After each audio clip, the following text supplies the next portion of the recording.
জয় হিন্দ, বন্দে মাতরম। SSC GD 2025 মেডিকেলের date তোমরা পেয়ে গেছো। 12 তারিখ থেকে তোমাদের মেডিকেল হবে, যেটা অফিসিয়ালি ডিক্লেয়ার হয়ে গেছে। এতদিন পর্যন্ত বিভিন্ন যে সমস্ত ফেক নিউজ শুনছিলে সেখান থেকে তোমরা মুক্তি পেলে। এখন তোমাদের কথা হচ্ছে যে মেডিকেলে তোমরা তো যাবে, কিন্তু মেডিকেলে যাওয়ার পূর্বে তোমাদেরকে এটা জেনে নেওয়া উচিত যে কোন কোন ইম্পর্টেন্ট ডকুমেন্টস গুলো তোমাদেরকে নিয়ে যেতে হবে। আজ অ্যানেক্সের ব্যাপারটা তোমাদেরকে আজকের এই ভিডিওতে আমি ক্লিয়ার করে দেবো, সেটা তোমরা কিভাবে সেই কোন ডকুমেন্টস, যারা ইডব্লিউএস, ওবিসি, এসটি, এসসি যারা যারা আছো তারা কি কি ডকুমেন্টস কিভাবে অ্যানেক্সা দিয়ে তোমরা নিয়ে যাবে, সমস্ত কিছু এই ভিডিওতে তোমরা জানতে পারবে। তাই ভিডিওটি একটু স্কিপ না করে শেষ পর্যন্ত দেখার চেষ্টা করো।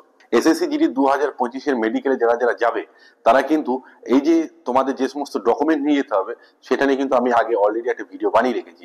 সেই ভিডিওটা তোমরা আমার চ্যানেলে গিয়ে কিন্তু দেখতে পারো কি কি ডকুমেন্ট নিয়ে যেতে হবে। এখন কথা হচ্ছে যে মেডিকেলের জন্য তোমরা হয়তো এত কষ্ট করে পরীক্ষা পাস করেছো, রান পাস করেছো, তারপর তোমরা মেডিকেলের জন্য যাবে। এবার সেই মেডিকেলের দরজায় গিয়ে তোমরা ডকুমেন্টের জন্য যদি বাদ পড়ে যাও, মেডিকেলে বাদ পড়েছো যে রিমেডিকেল দেবে বা যাই কিছু হবে সেটা তোমার, সেটা মানতেই হবে। কিন্তু যদি তুমি হয়তো সামান্য কিছু ভুলের জন্য, নিজের ভুলের জন্য যদি ডকুমেন্টসে বাদ পড়ে যাও, সেটা কিন্তু মানা খুব কষ্টকর ব্যাপার। তাই আজকের আমার এই ভিডিওটা বানানো তোমাদের সেই জন্যই যে তোমরা সেই ভুলগুলো যাতে না করো, তোমরা সেই ভুল যাতে না করে সেই ডকুমেন্টগুলো যেন তোমরা ঠিকঠাক ভাবে নিয়ে যাও, সেই জন্যই আজকের এই ভিডিওটি বানানো। দেখো, এসএসসি জিডি ডকুমেন্টসে তোমরা যে ডকুমেন্টস গুলো নিয়ে যাবে সমগ্র ডকুমেন্টস 2 কপি করে ফটোস্টেট করে নিয়ে যাবে এবং তোমরা সেগুলোকে সেলফ অ্যাটেস্টেড করে নিয়ে যাবে। এটা তোমরা কিন্তু সেটা সবাই জানো।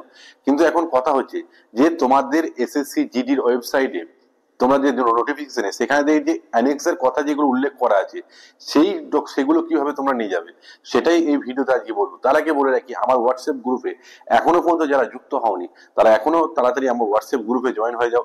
সেখানে তোমরা তোমাদের নিজেদের মতামত, তোমাদের কি প্রয়োজন, মেডিকেলে কোনো জায়গায় যদি প্রবলেম থাকে সেগুলো আমাকে পাঠাও, আমি তোমাদেরকে যথাযথভাবে সাহায্য করার চেষ্টা করব। আমি রয়েছি বিশাল বিএসএফ, তোমরা দেখছো বং ফৌজিওয়ালা চ্যানেল। এবারে আমি আসি, দেখো তোমাদের যে অ্যাডমিট কার্ডটা যেখানে পেয়েছো সেখানে দেখবে তোমরা 18টি পয়েন্ট দেওয়া রয়েছে। তোমরা নিশ্চয়ই যারা যারা এখনো পর্যন্ত অ্যাডমিট কার্ড পেয়েছো তোমরা নিশ্চয়ই তোমরা দেখেছো সেখানে 18টি পয়েন্ট দেওয়া আছে। এবং সেই 18টি পয়েন্ট আমি সবাইকে বলবো তোমরা সবাই কিন্তু সেই 18টি পয়েন্টকে খুব ভালোভাবে পড়ার চেষ্টা করবে। আমি তোমাদেরকে সেই 18টি পয়েন্টের মধ্যে মেন যে পয়েন্ট, যে কি কি ডকুমেন্ট তোমাদেরকে নিতে হবে সেটা তোমাদেরকে আজকে আমি বুঝিয়ে দিচ্ছি।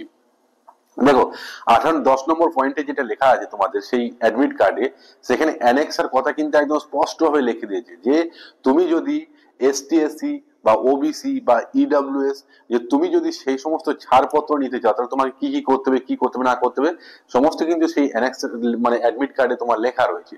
তাই আজকে তোমাদেরকে আমি সেটা বোঝাচ্ছি। দেখো, যেমন তোমাকে এরা লিখে দিয়েছে, যেমন তোমাকে যদি মনে করো তুমি ইডব্লিউএস এর ছাড় নিতে চাও, যদি তুমি ইডব্লিউএস এর ছাড় নিতে, তুমি যদি ভাবলে আমার কাছে ইডব্লিউএস সার্টিফিকেট আছে, আমি এনএক্স এর কোনো দরকার না, তোমাকে ইডব্লিউএস এর যদি তুমি প্রপার ছাড় নিতে চাও তাহলে তোমাকে ইডব্লিউএস এর প্রপার তোমার যে সুবিধা, তুমি যদি SSC GD medical documents verification যদি নিতে চাও তাহলে তোমাকে ইডব্লিউএস এর জন্য অ্যানেক্সা 8 পেজ নাম্বার 46 এ তুমি নোটিফিকেশন যে সাইডে গিয়ে পেজ নাম্বার 46 এ অ্যানেক্সা যেটা 8 আছে সেটা ইডব্লিউএস সার্টিফিকেটের জন্য, সেটা তুমি প্রথমে কি করবে, প্রিন্ট আউট বের করে সেটাকে ফিল আপ করবে। সেখানে বিশেষ কিছু নেই, সেখানে তোমার নাম, তোমার বাবার নাম, তোমার অ্যাড্রেস এগুলো আছে। দেওয়ার পর তোমাকে সেটা নিয়ে যাবে তোমার এসডি অফিস, সেখানে ডিএম লেখা আছে, বাট তোমার ডিএম এর কাছে যাওয়ার কোনো দরকার নেই, তুমি এসডি অফিসে সেই পারমিশনটা দেওয়া আছে এসএসসি জিডির তরফ থেকে। এসডিও এর কাছে ওই কাজটা এসডিও অফিস থেকে হয়ে যায়। তাই অ্যানেক্সা যারা ইডব্লিউএস সার্টিফিকেটের জন্য যারা যে অ্যানেক্সাটা নিয়ে যাবে সেটা হলো অ্যানেক্সা 8, যেটা পেজ নাম্বার 46 এ রয়েছে। ঠিক আছে, পেজ নাম্বার 46 এ অ্যানেক্সা 8 এ যেটা ইডব্লিউএস সার্টিফিকেট যাদের আছে তারা কিন্তু এটা নিয়ে যাবে। প্রথমে কি করবে, সেটা প্রিন্ট আউট বের করার পর সেটা ফর্মটাকে ফিল আপ করবে। করার পর তোমরা তারপর সেটা এসডি অফিসে নিয়ে গেলে কিন্তু ওরা করে দেবে। আর যদি একটা কথা বলছি, ওই ফর্মটা যদি নিজে ফিল আপ করতে নাও পারো, যেটা তোমার কনফিউশন লাগবে, নিজে ভুলভাল ফিল আপ করবে না, ফর্মটা কিন্তু সেখানে তাদেরকে জিজ্ঞেস করে তারপর ফর্ম ফিল আপ করবে। এটা যেটা বললাম সেটা হচ্ছে ইডব্লিউএস এর জন্য। এবার বলবি অ্যানেক্সা 9, ঠিক আছে, মনে করো যারা হাইট এবং চেস্টে যারা ছাড় পাও, ঠিক আছে, এবার তার সময় হাইট আর চেস্টে যেমন এসটি যেমন ছাড় পায় হাইট চেস্টে, ঠিক আছে, এবার তুমি ভাবছো আমার কাছে সেন্ট্রাল এসটি সার্টিফিকেট আছে, আমার কাছে অ্যানেক্সা না, তোমাকে এসএসসি জিডির ফরম্যাটে যদি তুমি অ্যানেক্সা যেটা 9, অ্যানেক্সা 9 যেটা রয়েছে পেজ নাম্বার 48, অ্যানেক্সা 9 পেজ নাম্বার 48 যদি তুমি যেটা খুলবে যখন পেজে 48 নাম্বার, ওইটা ডাউনলোড করবে যারা হাইট এবং চেস্ট যারা ছাড় পেতে চাও। যারা নিতে চাও, যারা এসটি, তারা কি করবে, তোমার হাইট টেস্টে ছাড় নেওয়ার জন্য তোমাকে অ্যানেক্সা 9 পেজ নাম্বার 48 এটাকে ডাউনলোড করবে, প্রিন্ট আউট বের করবে। যদি নিজে ফর্মটাকে ফিল আপ করতে পারো, ফর্মটাকে ফিল আপ করবে, তারপর তোমরা সেটাকে নিয়ে এসডি অফিসে যাবে। এসডি অফিসে গেলে তোমরা সেটা করে দেবে। আবারও বলছি, যারা এই ফর্মটা ফিল আপ করতে পারবে না, কোনো রকম ভুলভাল ফিল আপ করবে না, সেটা এসডি অফিসে নিয়ে গেলে তারা কিন্তু করে দেবে, ঠিক আছে। কিন্তু জরুরি তোমাকে এগুলো করে, এই যে অ্যানেক্সা 8 বা অ্যানেক্সা 9 যাদের যেটা দিয়ে রেখেছে, সেই অ্যানেক্সা ডাউনলোড করে তোমরা প্রিন্ট আউট বের করে তোমরা যদি প্রপারলি ফিল আপ করে না নিয়ে যাও, তোমার কিন্তু মেডিকেলে তোমার কিন্তু সেখানে কিন্তু তোমার প্রবলেম হবে, ঠিক আছে।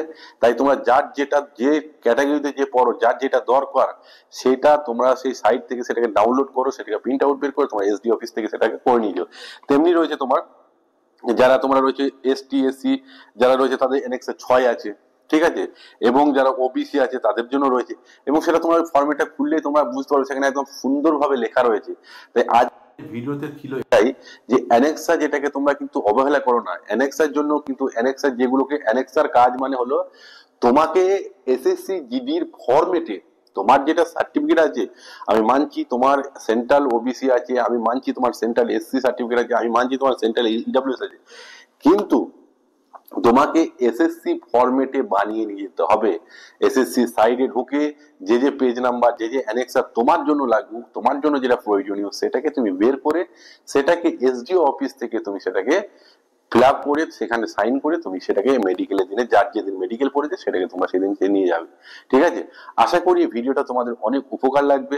যদি ভিডিওটি ভালো লেগে থাকে তাহলে বন্ধুদের সঙ্গে শেয়ার করে ভিডিওটাকে অন্যজনকে দেখার সুযোগ করে দাও। আর যারা যারা এখনো পর্যন্ত আমার হোয়াটসঅ্যাপ গ্রুপে জয়েন করোনি, নিচে ভিডিও ডেসক্রিপশন বক্সে আমি আমার হোয়াটসঅ্যাপ গ্রুপের লিঙ্কটা দিয়ে দেবো। যারা যারা এখনো জয়েন করনি তারা তোমরা জয়েন করতে পারো।